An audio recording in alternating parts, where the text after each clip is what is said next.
আসসালামু আলাইকুম।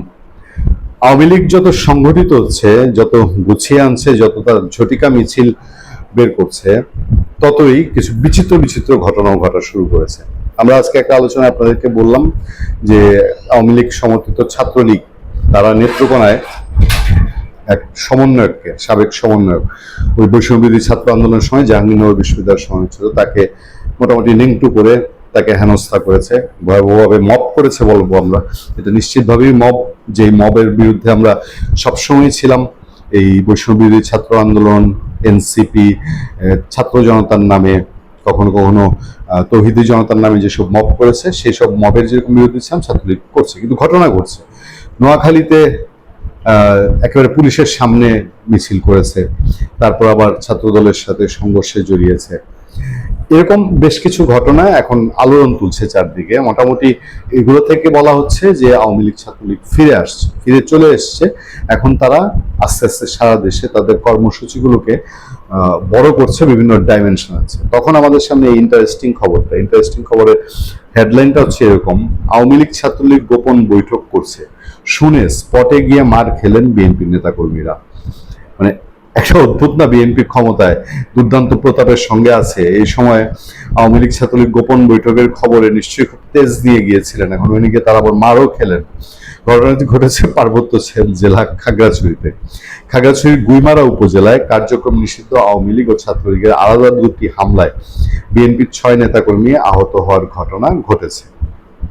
বুধবার রাতে উপজেলার বরপিলাক ও বাইল্লাছড়ি এলাকায় এই ঘটনা ঘটে। আহতদের উদ্ধার করে হাসপাতালে ভর্তি করা হয়েছে। এবং পার্বত্য অঞ্চলের মধ্যে ঝটিকা মিছিলের ভিডিও আমরা দেখেছি। এই আওয়ামী লীগ ছাত্রলীগের ঝটিকা মিছিল হয়েছে এবং বেশ বড় মিছিল হয়েছে। আহতরা হলেন হাফছড়ি ইউনিয়ন বিএনপির সাংগঠনিক সম্পাদক জাকির হোসেন, বড় পিলাক ওয়ার্ড স্বেচ্ছাসেবক দলের আহ্বায়ক মোহাম্মদ মামুন, সদস্য জাহাঙ্গীর আলম রনি, যুবদল নেতা মামুন, মাহবুব আলম এবং বাইল্লাছড়ি এলাকার ওয়ার্ড স্বেচ্ছাসেবক দলের সভাপতি মোহাম্মদ বাবু। মানে পার্বত্য অঞ্চল হলো সবই বাঙালি যারা আছেন তারাই সেখানে। আপনি জানেন যে পার্বত্য অঞ্চলে বাঙালি অধ্যুষিত বা সেটেলার যাদেরকে বলা হয়, তাদের মধ্যে বিএনপির সমর্থক বেশি। আর আদিবাসী অধ্যুষিত এবং আদিবাসী যারা রয়েছেন তাদের মধ্যে আওয়ামী লীগ সমর্থক বেশি। স্থানীয় সূত্রে জানা যায়, বুধবার রাতে গুইমারার বড় পিলাক এলাকার একটি বাড়িতে আওয়ামী লীগ ও ছাত্রলীগের নেতাকর্মীরা গোপন বৈঠক করছেন এমন তথ্য পেয়ে বিএনপি অঙ্গ সংগঠনের কয়েকজন নেতাকর্মী সেখানে যান। এ সময় উভয় পক্ষের মধ্যে বাকবিতণ্ডার এক পর্যায়ে হামলার ঘটনা ঘটে। এতে বিএনপি ও অঙ্গ সংগঠনের 5 নেতাকর্মী আহত হন।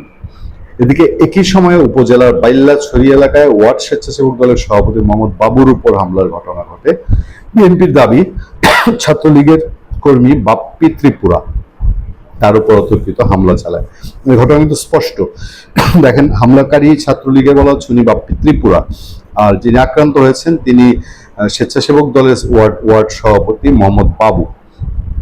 গুরুতর আহত অবস্থায় তাকে খাগড়াছড়ি আধুনিক জেলা সদর হাসপাতালে ভর্তি করা হয়েছে। গুইমারা উপজেলা বিএনপির সভাপতি সাইফুল ইসলাম সোহাগ অভিযোগ করে বলেন, নিষিদ্ধ ঘোষিত সংগঠনের নেতাকর্মীরাই পরিকল্পিতভাবে হামলা চালিয়েছে। জড়িতদের বিরুদ্ধে আইনগত ব্যবস্থা গ্রহণের জন্য প্রয়োজনীয় পদক্ষেপ নেওয়া হবে। তবে অভিযোগের বিষয়ে অভিযুক্ত পক্ষের কোনো বক্তব্য পাওয়া যায়নি। গুইমারা থানার ভারপ্রাপ্ত কর্মকর্তা ওসি মোহাম্মদ সরওয়ার্দী বলেন, ঘটনার বিষয়টি শুনেছি, তবে এখন পর্যন্ত থানায় কেউ লিখিত অভিযোগ করেননি। অভিযোগ পাওয়া গেলে তদন্ত সাপেক্ষে প্রয়োজনীয় আইনগত ব্যবস্থা নেওয়া হবে। আবার সেই একটা কথাই রিপিট করতে হয়, এই যে বিচ্ছিন্নভাবে শুরু হয়েছে, এগুলো না ভবিষ্যতে আরো বড় আকার ধারণ করে। এবং এই বড় আকার ধারণের আশঙ্কা থেকে আমরা বলি, আওয়ামী লীগ ছাত্রলীগ নিয়ে যে ঘটনা ঘটছে, এগুলোর একটা রাজনৈতিক বড় সমাধান হওয়া উচিত। আর নাহলে ভবিষ্যতে এই বিশৃঙ্খলা, এই সহিংসতা আর কোন দিকে রূপ নেয় সেটা কেউই গ্যারান্টি দিয়ে বলতে পারে না। ভালো থাকবেন, সুস্থ থাকবেন। আপনার সাথে আমি আতিক রহমান, পূর্ণিয়া।